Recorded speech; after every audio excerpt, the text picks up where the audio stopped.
Hi everybody, I'm back with another YouTube review about the Dallas Mavericks versus the LA Clippers. Now y'all already know I love me some Leonard. Leonard is my number one. Y'all already know. Y'all know Kobe is my first favorite player of all time. LA Lakers is my favorite basketball team ever. Second would be the San Antonio Spurs, the original big three, Ginobili, Tim Duncan, and Tony Parker. But later on down the stretch, asset came to that team and helped the system win when they had that dynasty and they went against the Miami Heat back in 2013 and 2014, about 10 years ago. That's crazy, 9 years ago, when Leonard got his first ring. But let's talk about this Kyrie Irving trade. Now he had wanted out of Brooklyn, y'all. Like, this is crazy.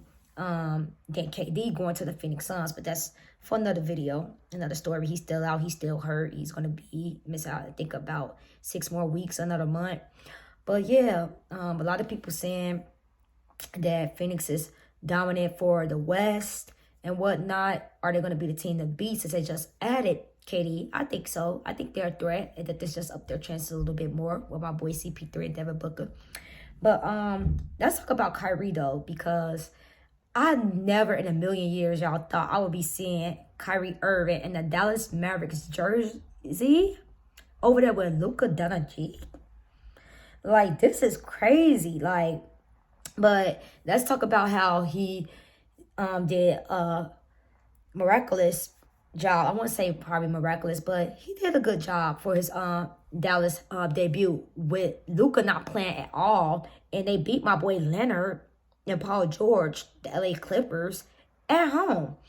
So let's get into it. Kyrie had 24 points, 4 rebounds, 5 assists, and 1 steal. He also had 1 block. So he attempted to make 17 field goals, but made 9. So he missed 8. So his FG percentage was 53. You know, could be a little bit better.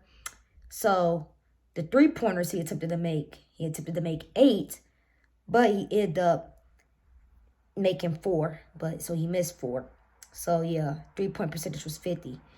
But all in all, Dallas is definitely a threat. They've been moving up, and I remember like 2 years ago when Kawhi Leonard had to play Luka in a pivotal game 7. And the Clippers barely even won that game. We went on to advance and go against the Phoenix Suns. And then Leonard was hurt, though, because from that previous, before they played the Suns, I believe they played the Utah Jazz after Dallas. Then they played the Phoenix Suns. But Paul George had the miraculous Game 5. I think it was one of the best games of his career when he had that 35 points. But then they went to Game 6 and just ran out of gas. And that's when Phoenix went on to lose against Milwaukee in the championships. But that's for another day. Let's talk about my boy Leonard. Leonard, oh my goodness, y'all. Leonard played for 32 minutes and 13 seconds. He had 18 points, 4 rebounds, 4 assists, 2 steals, and 1 block. What I like about Leonard is, like, he always score first blood, though. Like, real talk. Y'all can't say he don't. Like, he's miraculous. He's, like, the king for them 2-pointers. Like, that's his signature. That's him all day, every day. He attempted to make 12 FGs, but he made 7. So he missed 5. So his percentage was 58.4. So he attempted to make 1 3-pointer, and he made 1 3, but his 3-point pointer percentage was 100, which isn't bad. Paul George had 20 points. He played for 35 minutes and 58 seconds. He had 5 rebounds, 4 assists, and 1 steal. He attempted to make 20 FGs, but only made 8. Like, dude, is you cool? Like, that's not good. Like, 40%. You need to do better. He attempted to make 9 threes, but only made 3. So he missed 6 shots. But all in all, a lot of people are down the Clippers and counting them out because I really feel like they missing a piece. Like, we really need a point guard. Like, John Wall, I know it's a lot of stuff going on with him with this NBA draft, the deadline. I know they said that John Wall, the Clippers can buy him out if he doesn't get traded. He really hasn't played this much this season. But I just know Kyrie Irving, he had the most points on the team, for his debut Wednesday night. And for Luka not to play, that was crazy. So I think they was doing like a test run, like what can Kyrie do if Luka wasn't in the game, if he was hurt or something like that. But imagine if Luka was in that game, because a lot of people are having issues and thinking that it's not going to click and work because Luka is dominant and wants the ball control. He makes the triple doubles. He puts up the most points. He is the face of the Dallas Mavericks. He's like a modern day Dirk and whatnot. But I think Kyrie was the piece that they needed. I really think Dallas has a shot in this. Like, the West is up for grabs, y'all. Like, you got Nikola for Jamal Murray over there, with Denver still holding that #1 spot in the West. If Zion Williamson didn't get hurt, in my opinion, I feel like the Pelicans will still be up there. Then y'all got my baby Ja, #2. But the Grizzlies really need to do something. They not clicking. Like, Ja's missing too many open shots. I'm gonna need him to work on that during the off season and whatnot. And I believe #3, Sacramento. Like, it's getting crazy. Like, it's really getting crazy if you look at the standings. I could look at the standings, as you can see. Yeah. It's just wow. Like, it's definitely wow right now. Like, for real. It's crazy. I just want to congratulate Kyrie on having a good game. He even tweeted and he congratulated Durant for getting up out of Brooklyn. But the thing is, KD is such a good ball player. I don't think he's a good leader. He's not a leader. He's going to play his game. He's just going to do what Kevin Durant does. Like, he's a team player. He assists. He steps up and does his job. Like, he doesn't lead a team, but he knows how to help his team win. And he will step in when needed.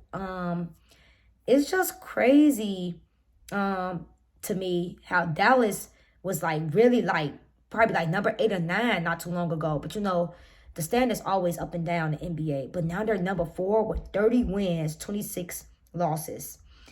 And then the Clippers is right behind them, #5. And then for Phoenix is shoot right back up #6. So it'll be funny. I would love to see KD play against Leonard, Phoenix and the Clippers rematch from 2 years ago.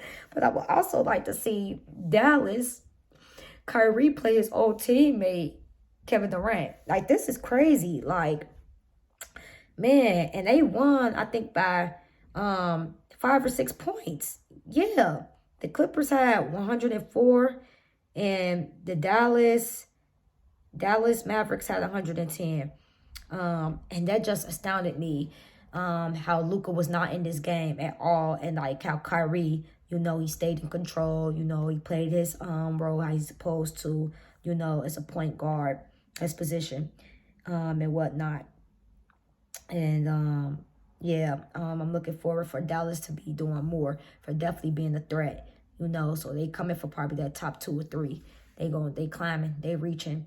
But it was a lot of controversy behind Kyrie's decision. So let me know what y'all think. Do y'all think Kyrie, it wasn't really a decision, really. Like, let me take that back. Like, since he wanted out of Brooklyn really traded him to a team he really didn't want to go to. But guess what? He's making it work. And that's a good thing, because I know even LeBron tweeted he was upset a little bit, because I know originally it was a rumor. Don't quote me on this. I think Kyrie wanted to originally go to the Lakers. I think that would have been a good fit for him too, or whatnot. But him and Luka, oh yeah, they finna be some trouble, low key, like, for real.